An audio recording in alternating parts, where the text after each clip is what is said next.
आजच्या लेक्चरमध्ये आपण एक नवीन टॉपिक चालू करतोय, तो म्हणजे इकोसिस्टम अँड एनर्जी फ्लो. सुरुवातीला पॉइंट दिलेले आहेत, डिलीटेड टॉपिक्स, बरोबर आहे, जे स्टेट बोर्डच्या एक्झाममध्ये आपल्याला पडणार नाहीत. ते पॉइंट कुठले आहेत बघा. पहिला 14.1 आपण जो आज चॅप्टर बघतोय, chapter number 14 ecosystem and energy flow. त्याच्यामध्ये डिलीटेड टॉपिक किती आहेत बघा. 14.1 इकोसिस्टम हा पूर्ण डिलीट आहे. 14.2 एनर्जी फ्लो हा पूर्ण डिलीट आहे. 14.3 इकोलॉजिकल पिरॅमिड्स पूर्ण डिलीट आहे. 14.4 न्यूट्रिएंट सायकल, ज्याच्यामध्ये 2 सायकल होत्या, कार्बन सायकल, फॉस्फरस सायकल, पूर्ण डिलीट आहे. 14.6 इकोसिस्टम सर्व्हिसेस पूर्ण डिलीट आहे. फक्त एकच पॉइंट आहे या टॉपिक मधला, 14.5 इकोलॉजिकल सक्सेशन्स. ओके, तेवढा आपण ह्या लेक्चरमध्ये डिस्कस करायचा आहे. Okay, so before that we have to understand what is mean by ecosystem. आता जरी आपण इकोसिस्टम हा टॉपिक पूर्णपणे डिलीट करून फक्त एकच पॉइंट जरी ठेवला असेल, तरी पहिल्यांदा आपल्याला इकोसिस्टम म्हणजे काय माहीत पाहिजे. आता या टॉपिकवरती ज्या वेळेला प्रश्न पडेल त्यावेळेला एकच पॉइंट आहे, इकोलॉजिकल सक्सेशन. मार्क आहेत 4. मग तुम्हाला 100% गॅरंटेड याच्यावरती प्रश्न असणार आहे. Right a note on ecological succession तुमच्या बोर्डच्या एक्झाममध्ये, मेन बोर्डच्या एक्झाममध्ये. Okay, right a note on ecological succession. त्यामुळं हे जे आजचं लेक्चर आहे ते बोर्डाचा पेपरच असल्यासारखं तुम्ही लक्ष द्यायचं आहे. अजिबात इकडं तिकडं लक्ष द्यायचं नाही. आज काही जेवढं सांगतोय ते महत्त्वाचं आहे, कारण त्याच्यावरती 100% तुम्हाला प्रश्न पडणार आहे. मग इकोलॉजिकल सक्सेशन घ्यायच्या आधी पहिल्यांदा आपल्याला इकोसिस्टम म्हणजे काय हे माहीत असायला पाहिजे. So ecosystem consist of 2 words. Ecosystem हा जो वर्ड आहे किंवा एक जो इकोसिस्टम आहे तो 2 वर्ड्स पासून तयार झालेला आहे. Ecosystem consist of 2 words. Ecosystem, eco means environment, right. System means interactions. Eco म्हणजे एन्व्हायरमेंट आणि सिस्टम म्हणजे काय, इंटरॅक्शन्स. आपण म्हणतो ना एखादी सिस्टम असते किंवा सिस्टम प्रमाणे चालावं लागतं. ती सिस्टम म्हणजे काय. फॉर एक्झाम्पल कॉलेज ही एक सिस्टम आहे. मग त्या कॉलेजमध्ये प्रिन्सिपलपासून ते अगदी प्यूनपर्यंत, स्टुडंटपर्यंत एक प्रकारची सिस्टम आहे. जी सिस्टम त्यांच्यामध्ये इंटरॅक्शन्स असते. त्यातला एक जरी पार्ट नसेल तरी ते कॉलेज ही सिस्टम काय होणार आहे, स्टॉप होणार आहे. फॉर एक्झाम्पल सगळे प्रिन्सिपल आहे, प्रोफेसर्स आहेत, पिऊन आहेत, स्टुडंट नाहीत, काय होईल, ते सिस्टम क्रॅश होणार आहे, चालणार नाही. सिस्टममध्ये सगळे जेवढे ऑर्गॅनिझम्स आहेत, लिव्हिंग ऑर्गॅनिझम्स आहेत, त्यांच्यामध्ये एक प्रकारची इंटरॅक्शन्स असते. सो इकोसिस्टम हा 2 शब्दांपासून तयार झालेला शब्द आहे.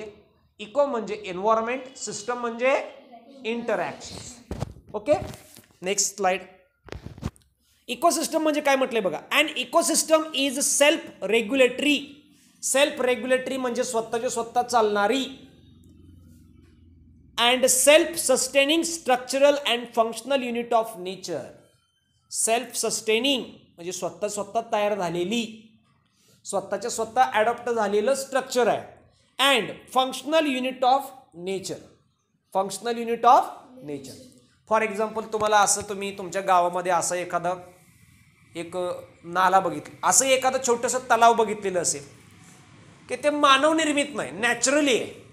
काय होतं त्या ह्याच्यामध्ये, तर गावामध्ये असा एखादा खोलगट भाग असेल, बरोबर आहे, त्याच्यामध्ये पावसाळ्यामध्ये पाऊस जर भरपूर पडला तर काय होतं, तर सगळा पावसाचं पाणी तिकडं वाहत जातं. उतार असतो ना, खोलगट भाग आहे त्यामुळे उतार असतो, सगळं पावसाचं पाणी तिकडं वाहत जातं. वाहत गेल्यामुळं ते पाणी साचतं त्या ठिकाणी.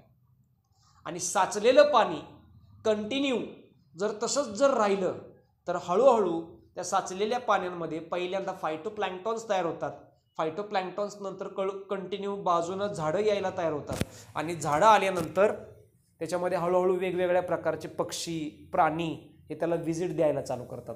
अशी एक नॅचरली सेल्फ सस्टेनिंग इकोसिस्टम ती तयार झालेली असते, ज्याला आपण पॉन्ड इकोसिस्टम असं म्हणतो, छोटंसं तळं असं म्हणतो. बरोबर आहे. हे तळं गावातलं जे तयार झालेलं असतं ते काय आपण स्वतः तयार करतो काय, ते नॅचरली असतं. ओके. मग कुठलीही इकोसिस्टम, पॉन्ड ही एक प्रकारची इकोसिस्टम आली. पॉन्ड तळं, छोटंसं तळं असेल, ही एक प्रकारची इकोसिस्टम आली ना. अलग लक्षात. So ecosystem and ecosystem is self regulatory. Self regulatory म्हणजे काय असणार आहे, स्वतःच्या स्वतः रेग्युलेट होणारी. सेल्फ सस्टेनिंग म्हणजे स्वतः डेव्हलप झालेली. Structural and functional unit of nature, जे नेचरचं स्ट्रक्चरल आणि फंक्शनल युनिट असतं. ओके. ज्याला आपण नेचरलाच शब्द कुठला वापरणार आहे, बायोस्फिअर्स हा शब्द वापरणार आहे. Okay. Second point, a functional unit of nature where interaction of living organisms with themselves and with physical environment takes place. बरोबर आहे.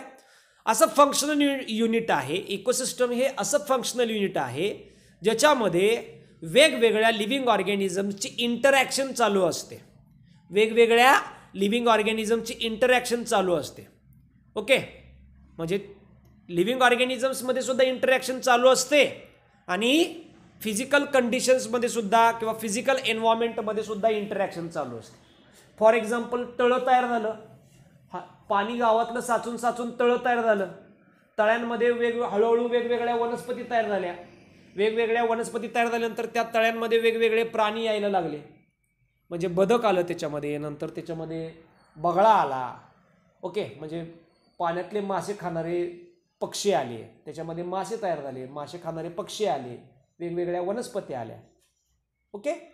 मग बघा, त्या ज्या पॉन्ड इकोसिस्टममध्ये बदक, बगळा, मासे हे लिव्हिंग ऑर्गॅनिझम्स आलं ना, ह्यांच्यामध्ये इंटरॅक्शन्स असते.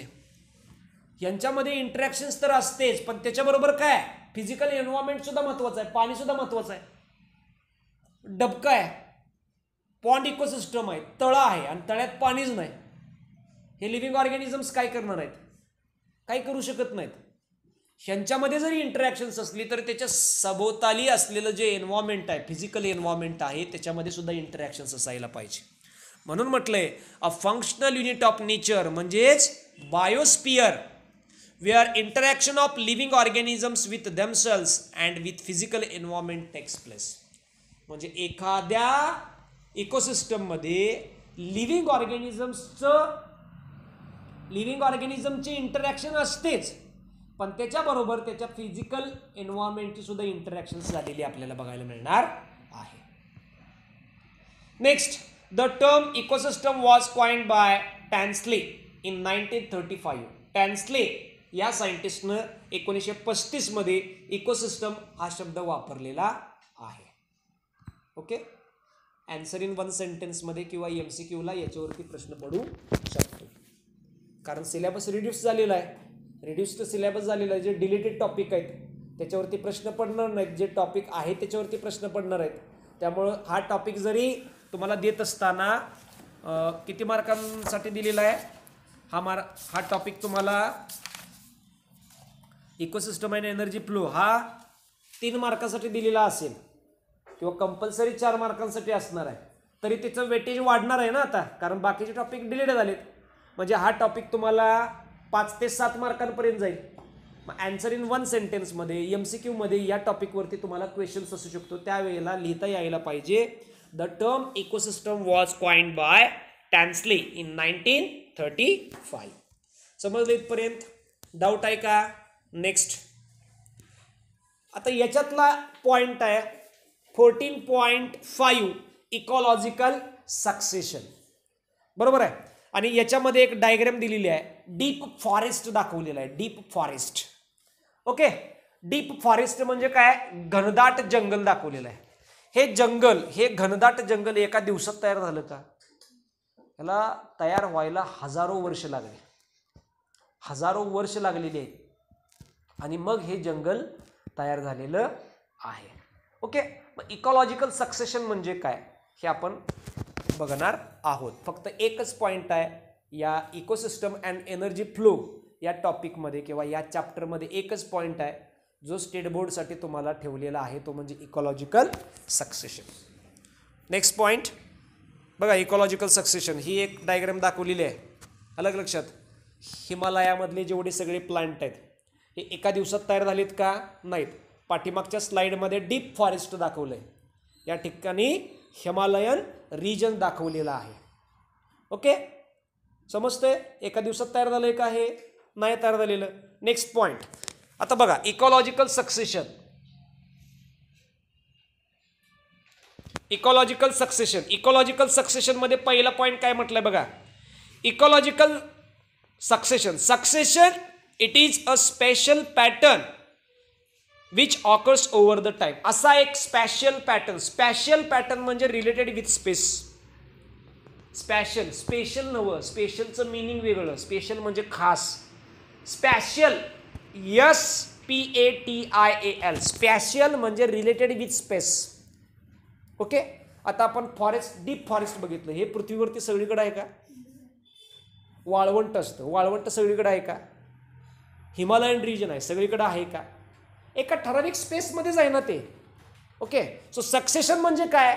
It is a special pattern occurs over a time. म्हणजे एखाद्या विशिष्ट टायमिंगमध्ये, एखाद्या विशिष्ट स्पेसमध्ये असलेला एखादा पॅटर्न, त्याला एक सक्सेशन म्हणायचं आहे. काय म्हणायचं आहे?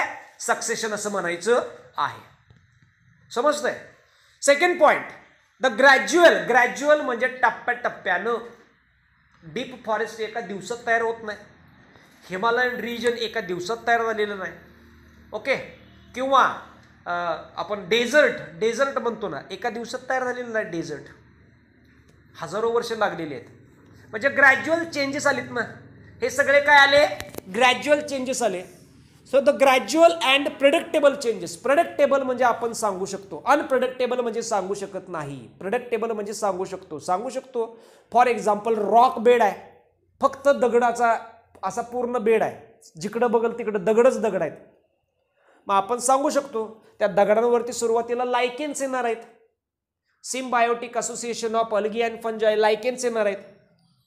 ते लायकेन्स ॲसिड सिक्रेट करणार आहेत त्या दगडांवरती, आणि दगडांवरती ॲसिड सिक्रेट केल्यामुळं त्या दगडांची झीज होणार आहे, आणि दगडांपासून माती तयार होणार आहे. मातीवरती सुरुवातीला छोटी झाडं येणार आहेत, छोट्या झाडांपासून मोठी झाडं येणार आहेत, मोठ्या झाडांपासून हळूहळू ग्रॅज्युअली डीप फॉरेस्ट तयार होणार आहे. समजलं? म्हणजे सांगू शकतो आपण, प्रेडिक्शन करू शकतो की this area will changes in to this types of area. हा जो एरिया आहे याचं रूपांतर या प्रकारच्या एरियामध्ये होऊ शकतं असं आपण सांगू शकतो. ओके, त्यामुळे इकॉलॉजिकल सक्सेशन, सक्सेशन म्हणजे काय? The gradual and predictable change in the species composition of a given area is called ecological succession. सगळ्यात महत्त्वाचा पॉईंट आहे, डेफिनेशन आहे. तुम्हाला जर प्रश्न पडला असा व्हॉट इज इकॉलॉजिकल सक्सेशन, त्यावेळेला तुम्हाला डेफिनेशन लिहिता यायला पाहिजे. ओके, स्पेसिस कॉम्पोजिशनमध्ये झालेला ग्रॅज्युअल अँड प्रिडिक्टेबल चेंज, पण कधी? एका विशिष्ट वेळेमध्ये. एका विशिष्ट वेळेमध्ये एखाद्या ठिकाणी असलेल्या स्पेसिस कॉम्पोजिशनमध्ये झालेला ग्रॅज्युअल अँड प्रिडिक्टेबल चेंज, त्याला काय म्हणायचं आहे? Ecological succession. So the gradual and predictable change in species composition in given area is called ecological succession. बरोबर आहे? एक विशिष्ट एरियामध्ये, एखाद्या विशिष्ट वेळेमध्ये स्पेसिस कॉम्पोजिशनमध्ये झालेला चेंज, याला म्हणायचं इकॉलॉजिकल सक्सेशन.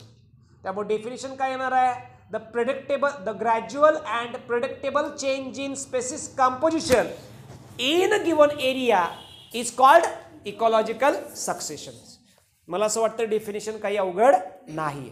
ओके, एखाद्या ठराविक जागेमध्ये जे स्पेसिस असणार आहेत त्या स्पेसिस कॉम्पोजिशनमध्ये झालेले ग्रॅज्युअल अँड प्रेडिक्टेबल चेंजेस, त्याला इकॉलॉजिकल सक्सेशन्स असं म्हणायचं आहे. मग डेफिनेशन काय येणार आहे? पुन्हा एकदा सांगतोय बघा. The gradual and predictable changes in species composition in given area is called ecological succession. Ecological succession करत असताना आपण रिलेटेड विथ स्पेस असं म्हणणार आहे, कारण पहिलंच सेंटेन्स आहे या ठिकाणी related with the space, special pattern. Okay, सगळ्यांना समजली डेफिनेशन इकॉलॉजिकल सक्सेशनची? पुढचा point, the change is sequential and environmentally regulated. हा जो चेंज आहे तो सिक्वेन्शियल आहे, म्हणजे सिक्वेन्सनं घडत जाणार आहे. आणि सगळ्यात महत्त्वाचं काय, एन्व्हायरमेंटली रेग्युलेटेड. एन्व्हायरमेंटली रेग्युलेटेड म्हणजे एन्व्हायरमेंट कंट्रोल करणार आहे. त्या ठिकाणी कुठलाही आर्टिफिशियली नाही, कुठलाही माणसांचा हस्तक्षेप नाही. जे सगळे चेंजेस होणार आहेत ते एन्व्हायरमेंटली असणार आहेत. एन्व्हायरमेंट रेग्युलेट करणार आहे. लायकेन्स काय आपण नेऊन बसवणार आहे का त्या दगडांवरती? लायकेन्स ऑटोमॅटिक तयार होणार आहेत. तुम्हाला असा नीटला प्रश्न पडू शकतो, which of the following living organisms is the pioneers. Pioneer म्हणजे सर्वप्रथम, बरोबर आहे.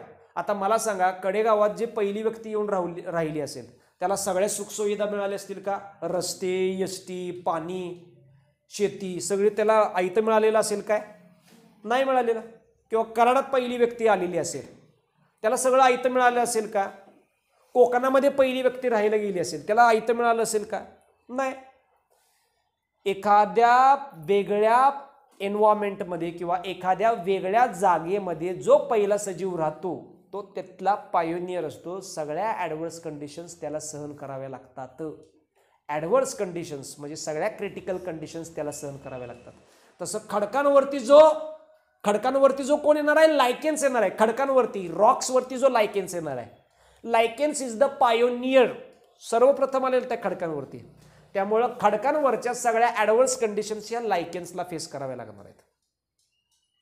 ओके, सो हा जो इकॉलॉजिकल सक्सेशनचा जो चेंज आहे तो कसा आहे? सिक्वेन्शियल आहे. सिक्वेन्सनं घडत जाणार आहे आणि एन्व्हायरमेंटली रेग्युलेटेड आहे. त्याला कोण कंट्रोल करणार आहे? पर्यावरण कंट्रोल करणार आहे. म्हणून म्हटलंय the change is sequential and environmentally regulated. हा जो चेंज आहे तो सिक्वेन्शियल आहे आणि एन्व्हायरमेंटली रेग्युलेटेड आहे. Okay, next, process of succession involves sequential steps like nudation, invention, aggregation, competition and coaction, reaction and stabilizations. बरोबर आहे. म्हणजे हे जे सिक्वेन्सेस आहेत इकॉलॉजिकल सक्सेशनचे सिक्वेन्सेस, पहिला पॉईंट त्याच्यामध्ये काय आला? नुडेशन आला. ओके, त्याच्यानंतर इन्व्हेशन आला, त्याच्यानंतर इसेशन आला, त्याच्यानंतर ॲग्रिगेशन आला, त्याच्यानंतर कॉम्पिटिशन आला, त्याच्यानंतर कोॲक्शन आला, त्याच्यानंतर रिॲक्शन आला आणि त्याच्यानंतर स्टॅबिलायझेशन्स. लक्षात ठेवायचं, एखादी इकोसिस्टम, सगळ्या इकोसिस्टमची सगळ्यात शेवटची स्टेप स्टॅबिलायझेशन्स. परिपूर्ण इकोसिस्टम झालेली असते, ती स्टेबल झालेली असते. एखादा लिव्हिंग ऑर्गॅनिझम्स ॲड होत नाही किंवा एखादा मरत नाही. Stable ecosystem. ओके, या पद्धतीनं आता ते जे सगळं नुडेशन, इन्व्हेन्शन, इसेशन, ॲग्रिगेशन्स, कॉम्पिटिशन, कोॲक्शन, रिॲक्शन, स्टॅबिलायझेशन्स, हे जे इकॉलॉजिकल सक्सेशनचे जे स्टेप्स आहेत ते आपण पुढं बघायचेच आहेत. पुढं सेरी. बरोबर आहे.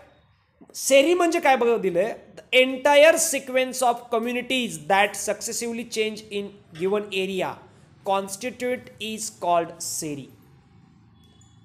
ओके, म्हणजे एखाद्या इकोसिस्टममध्ये जे सगळे सिक्वेन्शियल चेंजेस घडणार आहेत.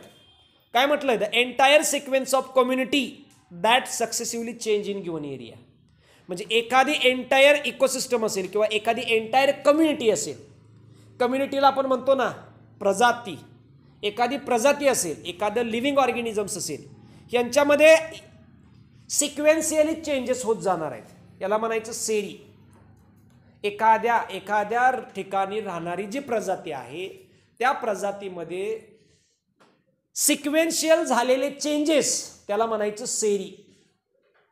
ओके, पुढचा point, it is an entire gradient of organism from pioneer stage to climax stage. Climax म्हणजे आपण म्हणतो ना क्लायमॅक्स, मूवीला क्लायमॅक्स आलं. क्लायमॅक्स म्हणजे शेवट आला, अंत आला. बरोबर आहे. मग या ठिकाणी बघा, इट इज अँड सेरी म्हणजे काय? It is an entire gradient of organism from pioneer stage to climax stage. For example मी तुम्हाला सांगितलं की रॉक बेड आहे, त्या रॉक बेडवरती सुरुवातीला पायोनियर्स येतात. पायोनियर म्हणजे लायकेन्स येणार आहेत. ह्या लायकेनपासून ते ज्या वेळेला त्याची डीप फॉरेस्ट क्लायमॅक्स कम्युनिटी तयार होणार आहे. याच्यामध्ये जेवढे सगळे सजीव हळूहळू टप्प्याटप्प्यानं येणार आहेत, यांना ह्या प्रोसेसला म्हणायचं सेरी. म्हणजे सुरुवातीला लायकेन्स येतील, लायकेन्स नंतर वेगवेगळ्या वनस्पती येणार आहेत, वेगवेगळ्या वनस्पती आले की वेगवेगळे प्राणी येणार आहेत, वेगवेगळे प्राणी आले की त्याच्यापेक्षा त्यांना खाणारे प्राणी येणार आहेत. पण लायकेन्सपासून वेगवेगळ्या प्राण्यांपर्यंत शेवटच्या प्राण्यांपर्यंत जे सगळे चेंजेस ग्रॅज्युअली त्या कम्युनिटीमध्ये त्या प्रजातीमध्ये जे ग्रॅज्युअली चेंजेस होत गेले याला काय म्हणायचं आहे? सेरी असं म्हणायचं आहे. समजलं? So it is an entire gradient of organism from pioneer stage to climax stage. समजलं? Next, the individual transitional communities are termed as serial community. Individual transitional community म्हणजे काय? एकच वनस्पती आहे, त्या वनस्पतीमध्ये होत झालेले चेंजेस याला म्हणायचं सिरियल कम्युनिटी. फक्त आपण सेरीमध्ये काय पकडलं? सगळे प्राणी पकडले, वेगवेगळ्या प्राण्यांच्या प्रजाती पकडल्या. सिरियल कम्युनिटी म्हणजे काय? एकच प्रजाती पकडायची आणि त्याच्यामध्ये होत गेलेले चेंजेस बघायचे. समजतंय? या सगळ्या टेक्निकल टर्म्स आहेत, अंडरस्टँडिंगला थोडंसं डिफिकल्ट वाटेल, पण एकदा समजलं की परत लक्षात न जात नाही. सोपं पॉईंट आहे इकॉलॉजिकल सक्सेशन. पुढं आता या ठिकाणी दिलंय आहे का? सुरुवातीला पहिल्या बेडवरती सुरुवातीला फक्त खडक आहे का नाही? हळूहळू काय झालंय? खडकांवरती छोटी छोटी झाडं तयार झालीत, ते छोट्या झाडांची मोठी झाडं झालीत. मग काय झाले? नंतर श्रब आले, झुडपं आली आणि श्रब नंतर ट्रीज आले. अलग लक्षात? म्हणजे सुरुवातीला फक्त रॉक्स होते, रॉक्सवरती छोटी छोटी झाडं आलेली आहेत. नंतर काय झालं? हर्ब्स आले, हर्ब्स रोपटी तयार झाली आहे का? सगळी रोपटी आहेत. रोपट्यांपासून पुन्हा श्रब तयार झालेत म्हणजे झुडपं आहेत आणि झुडपांपासून नंतर ट्रीज तयार झालेत. या पद्धतीनं इकॉलॉजिकल सक्सेशन आहे.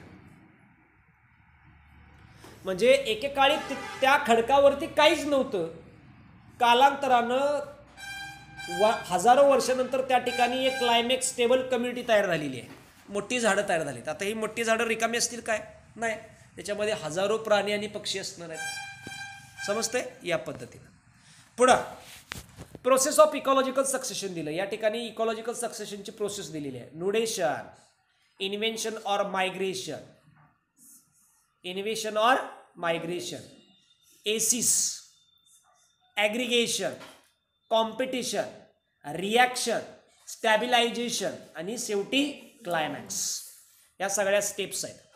तुम्हाला असं सुद्धा प्रश्न पडला 2 मार्काला तर analyst the processes of ecological succession, त्यावेळेला हे पॉईंट लिहिता यायला पाहिजे.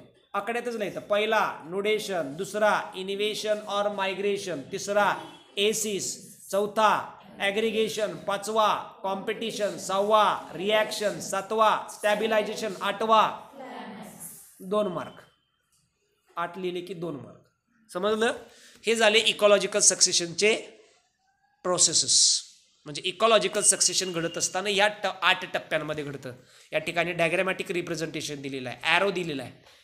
ॲरो मोठा झाला म्हणजे काय झालं तर त्या ठिकाणी इकॉलॉजिकल सक्सेशनची क्लायमॅक्स, ॲरोची शेफ्टी ही काय झाली? तिची पायोनियर स्टेज आहे, इनिशियल स्टेज आहे. आणि ॲरो दाखवला की काय असणार आहे? तो क्लायमॅक्स असणार आहे. So nudation, invasion, competition and coaction, reaction, stabilization, process of ecological सक्सेशनची डायग्रॅमॅटिक रिप्रेझेंटेशन आहे. ओके. नेक्स्ट, आता या सगळ्यांचं मीनिंग बघा, समजायला पाहिजे ना. न्यूडेशन म्हणजे काय? इन्व्हेशन म्हणजे काय? एसिस म्हणजे काय?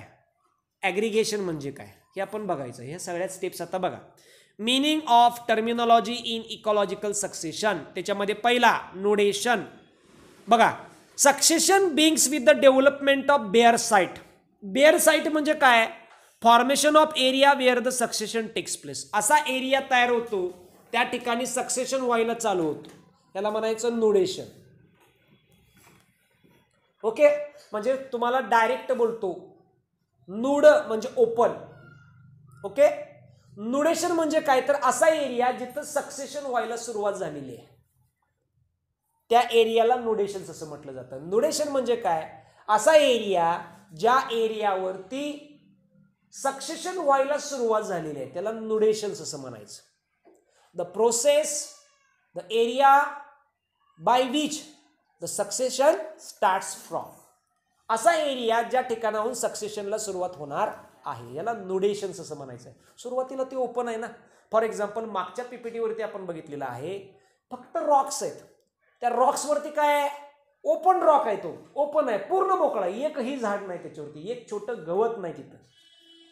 नोडेशन स्टार्ट झालं ना, त्या ठिकाणी प्रोसेसला सुरुवात झाली, त्याला म्हणायचं नोडेशन्स.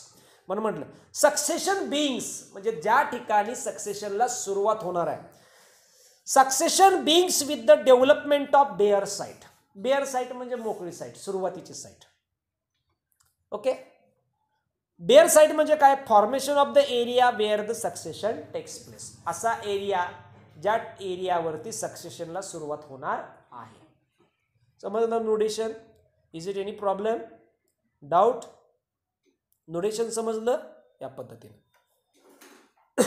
पुढचा आहे इन्व्हेन्शन. इन्व्हेन्शन नाही म्हटलेले, इन्व्हेन्शन म्हणजे शोध लावणे. इन्व्हेन्शन म्हणजे काय, successful establishment of a species in the bare area. म्हणजे मी तुम्हाला सांगितलं सुरुवातीला की फक्त खडक आहे, त्या खडकांवरती पहिला जीव कुठला तयार झाला, लायकेन्स. मग त्या ठिकाणी लायकेन्सचं इन्व्हेशन झालं, इन्व्हेशन. ओके, इन्व्हेशन झालं म्हणजे लायकेनची एंट्री झाली. त्या खडकांवरती सुरुवातीला लायकेन्स तयार झाला, हळूहळू तो लायकेन काय करणार आहे, दगडांची झीज करणार. दगडांची झीज झाली की त्या दगडांची माती तयार होणार, मातीमध्ये हळूहळू वनस्पती तयार होणार, छोट्या वनस्पती, हॉर्बचं श्रबचं ट्रीज, आणि ट्रीजमध्ये मग सगळी क्लायमॅक्स कम्युनिटी. इन्व्हेशन कोण आहे त्या ठिकाणी, लायकेन्स आला. इन्व्हेशन म्हणजे काय, सक्सेसफुल एस्टॅब्लिशमेंट. सुरुवातीला त्या ठिकाणी लायकेन्स एस्टॅब्लिश झाला, त्या ठिकाणी सुरुवातीला लायकेन्स तयार झाला ना, आणि मग लायकेन्सनं दगडाची माती केली, खडकांची माती केली, मातीमध्ये मग मोठी झाडं आली. सुरुवातीला कोण आलं, lichens. So successful establishment of a species in the bare area. Bare एरियावरती, बेअर रॉक्सवरती सुरुवातीला ज्याची एस्टॅब्लिशमेंट होणार आहे सक्सेसफुल, याला म्हणायचं इन्व्हेशन. सो ब्रॅकेटमध्ये काय मिळेल, entry of spore or seeds of pioneers or migrations. म्हणजे लायकेन्स तिथे येणार आहेत, लायकेनचे स्पोर्स येणार आहेत. अलग लक्षात, लायकेनचे स्पोर्स येतील किंवा लायकेन स्वतः मायग्रेट होऊन तिथे येईल आणि त्या खडकांवरती त्याची एस्टॅब्लिशमेंट होईल, त्या खडकांवरती तो ॲडॉप्ट होईल, त्याची जडणघडण होईल. ओके, इएसिस म्हणजे काय बघा, the process of successful establishment of species in bare rocks. म्हणजे लायकेन्स फक्त त्या खडकांवरती आला की इनोव्हेशन्स. Okay, invasion. लायकेन्स खडकांवरती आला आणि एस्टॅब्लिश झाला की इन्व्हेशन. ॲडॉप्ट झाला की तिथं जगला तो आणि त्याची स्वतःची स्पेसिस त्यानं वाढवली की इसेसिस.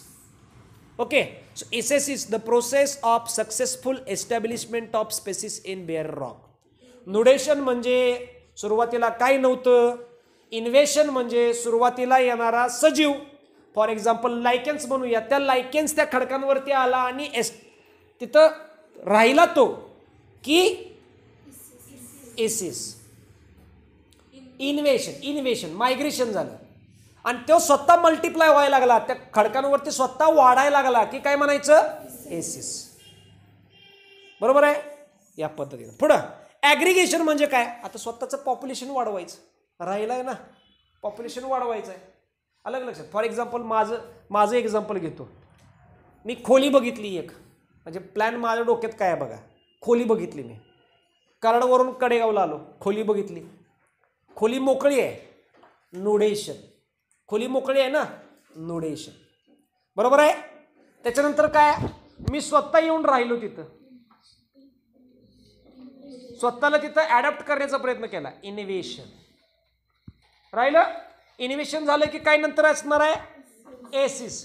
हळूहळू मग घरात लागणारं साहित्य वगैरे त्या खोलीत आणून ठेवलं, टी व्ही वगैरे, फ्रीज, जे काय असेल ते सगळं, स्वयंपाक करायचे भांडी कोंडी सगळी आणून ठेवली, एसिस. ॲग्रिगेशन म्हणजे काय, माझ्याबरोबर दुसरीला कोणाला तरी आणली, लग्न करून मी बायकोला आणली, कालांतराने 1-2-4 मुलं झाली, हे सगळं काय झालं, ॲग्रिगेशन्स. तसं आता हे माझं एक्झाम्पल घेतलं, माझं इथं एक्झाम्पल तुम्हाला समजण्यासाठी घेतलेलं आहे. या ठिकाणी आपण ओरिजिनल एक्झाम्पल घेऊया. फक्त सुरुवातीला खडक आहे, नुडेशन, खडकावरती काहीच नाही, बरोबर आहे. त्याच्यावर त्या खडकांवरती लायकेन्स आला एस्टॅब्लिश्ड व्हायला, लायकेन्स आला, इन्व्हेशन्स, लायकेन आला. लायकेन नंतर काय केलं, लायकेन स्वतः त्या खडकांवरती डेव्हलप झाला, एसिस, लायकेन स्वतः डेव्हलप झाला. आता रिप्रोडक्शनच्या मदतीने तो मल्टिप्लाय झाला, त्यानं स्वतःचं पॉप्युलेशन वाढवलं. काय म्हणायचं, ॲग्रिगेशन.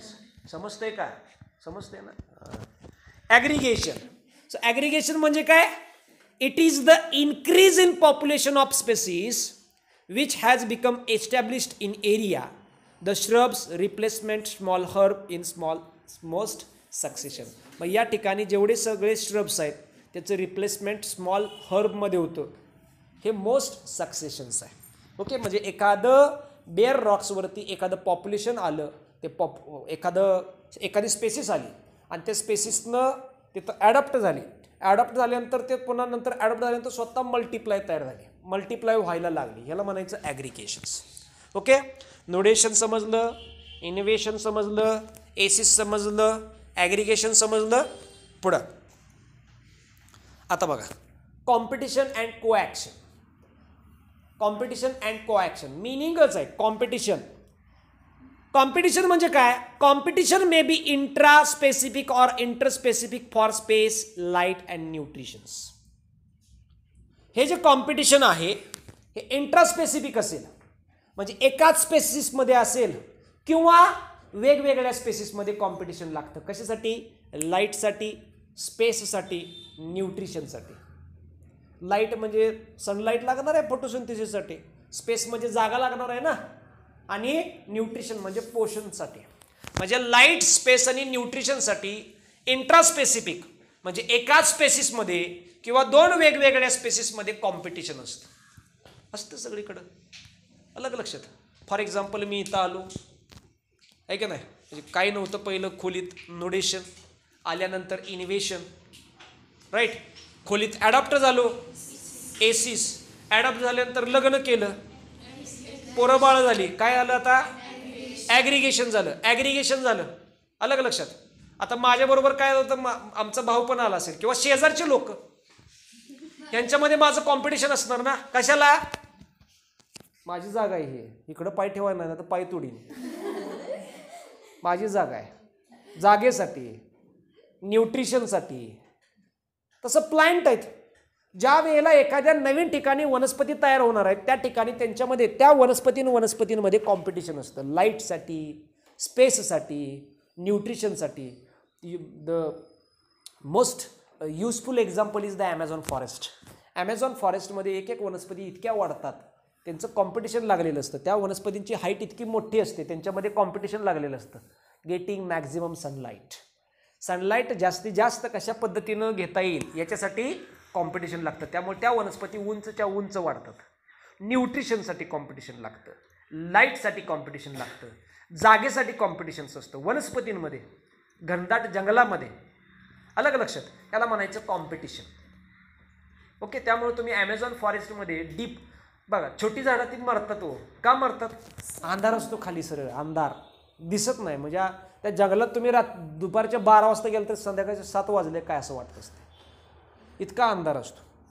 मग त्या वनस्पती फॉर सर्वायवल जास्तीत जास्त काळ कशा पद्धतीनं जगता येईल याच्यासाठी त्या कॉम्पिटिशन करतात ह्या सगळ्या गोष्टीचं. को ॲक्शन म्हणजे काय बघा, individual of a species affect each other life in various ways. म्हणजे एक स्पेसिस दुसऱ्या स्पेसिसवरती परिणाम करणार आहे वेगवेगळ्या पद्धतीनं.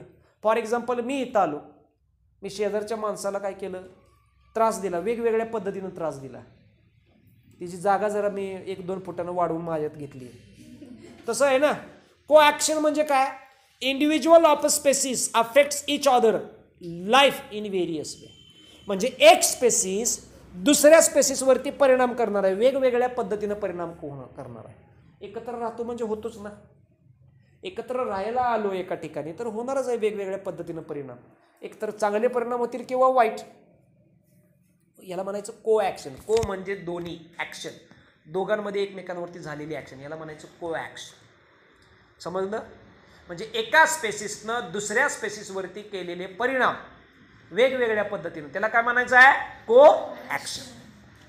Reaction and stabilization. Reaction and stabilization म्हणजे काय बघा, during this phase autogenic changes such as a building up of human affect the habitat and one plant community replace another. Okay, म्हणजे या फेजमध्ये काय होतं, ऑटोजेनिक चेंजेस होतात, म्हणजे ॲटोमॅटिक चेंजेस होतात.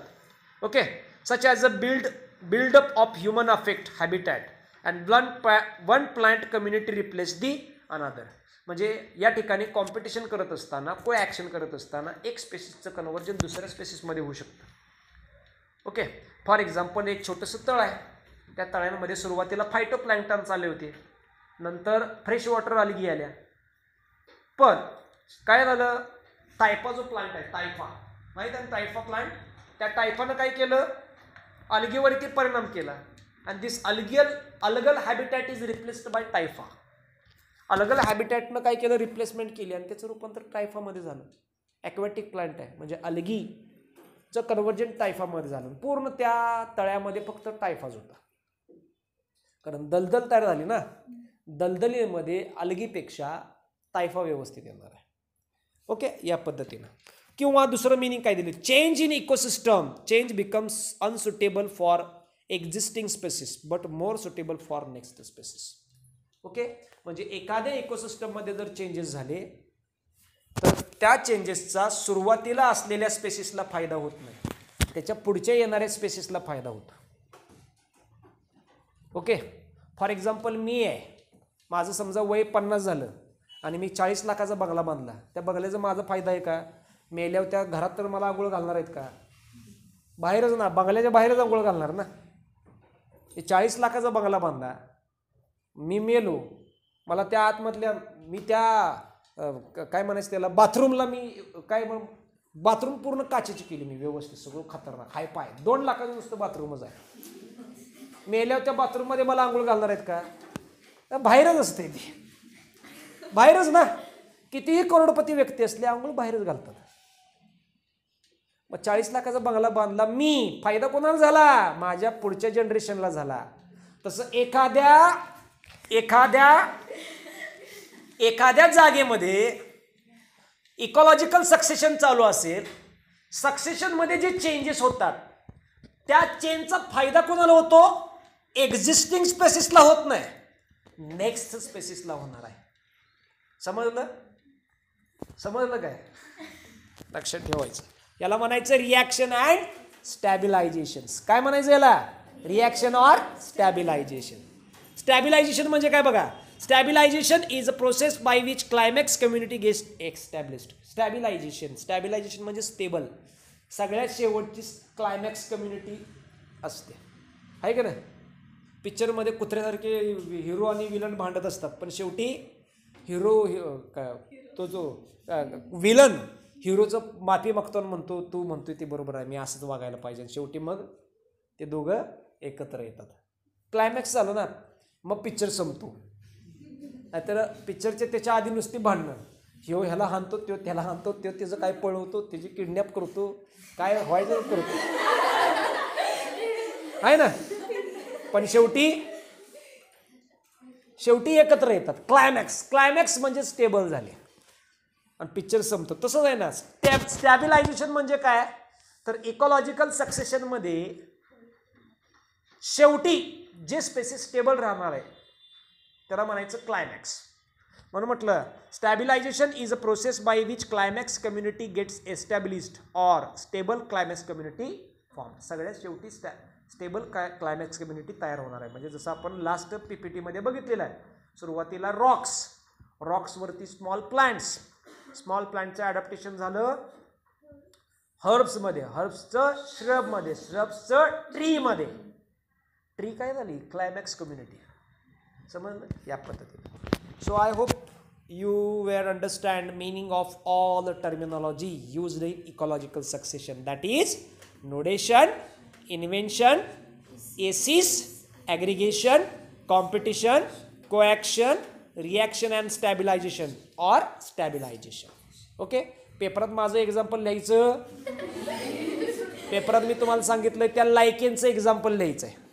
पेपरामध्ये कशाचं एक्झाम्पल लिहायचं? लायकेनचं. नाहीतर लिहाल PD जाधव सर इथं एकटं येऊन राहिला, असं झालं तसं झालं, चालणार नाही. ओके, समजलं? पेपरामध्ये सायंटिफिक एक्झाम्पल्स द्यायचं. हे तुम्हाला अंडरस्टँडिंगला दिलं. मी जर तुम्हाला असं सांगितलं नसतं तर तुम्हाला कळालं नसतं. ह्या ज्या वेगवेगळ्या टर्मिनॉलॉजी आहेत ज्या इकॉलॉजिकल सक्सेशनमध्ये वापरल्या जातात त्या तुम्हाला समजल्या नसत्या. त्यामुळे हे मला असं सांगावं लागलं. माझं एक्झाम्पल दिल्यामुळे तुम्हाला इझी झालं, समजलं. पण माझं एक्झाम्पल पेपरात लिहायचं. फोटोसिंथेसिस रेस्पिरेशनमध्ये सांगितलेले जे सगळे शॉर्टकट आहेत ते पेपरात लिहायचे नव्हते आणि लिहिले नसाल तुम्ही, बरोबर आहे. या पद्धतीनं पुढं इकॉलॉजिकल सक्सेशन दिलंय बघा, आहे का या ठिकाणी. पुढचं PPT दिलेली आहे. काय PPTची स्लाइड दिलेली आहे. This is the gradual replacement of one community of living things by another community. Best diagram दिलेली आहे का. कॉलोनियर्स, लायकेन्स, मॉसेस होते, आहे की नाही. सुरुवातीला 1 नंबरला कॉलोनियर्स, लायकेन्स आणि मॉसेस. लायकेन्स म्हणजे symbiotic association of algae and फंजाय. Mosses म्हणजे ब्रायोफाईट होते, आहे का. त्याचं रूपांतर पायोनियर ग्रासेस आणि फर्न्समध्ये झालं, म्हणजे ग्रास आणि टेरिडोफाईट्समध्ये झालं. त्या ग्रासेसचं रूपांतर हर्बिशियस प्लांट्स वीड्समध्ये झालं, म्हणजे तणांमध्ये झालं. त्या हर्बेशियस प्लांट्स वीड्सचं रूपांतर श्रब्स आणि बशेसमध्ये झालं, म्हणजे असे बसलेली झाड असतात ना, घेरा मोठा असतो ना, उंचीनं कमी असतात, तसल्या झाडांमध्ये झालं. ओके, आणि शेवटी क्लायमॅक्स ट्रीमध्ये झालं. सक्सेशन आहे ना, ग्रॅज्युअल चेंज आहे ना, एकानंतर एक, एकानंतर एक, एकानंतर एक. एकदम कॉलोनियर्स, लायकेन्स, मॉसिसचं कन्व्हर्जन क्लायमॅक्स ट्रीमध्ये झालं का? टप्प्याटप्प्यानं झालं ना हे. त्यामुळे लक्षात ठेवायचं, ecological succession is a gradual process. कसली प्रोसेस आली ती? Gradual process.